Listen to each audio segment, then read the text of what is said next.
Dog and Mouse Company.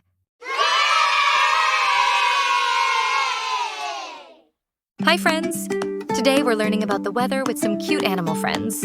Let's get started. Look, it's sunny. The bunny loves hopping around on sunny days. Can you say sunny?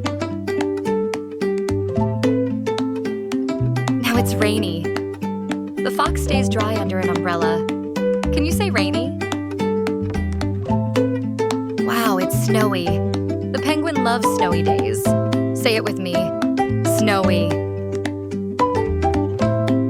Now it's windy. The bird is flying in the breeze.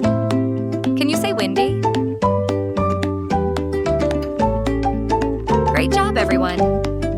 Today we learned about sunny, rainy, snowy, and windy weather with our animal friends.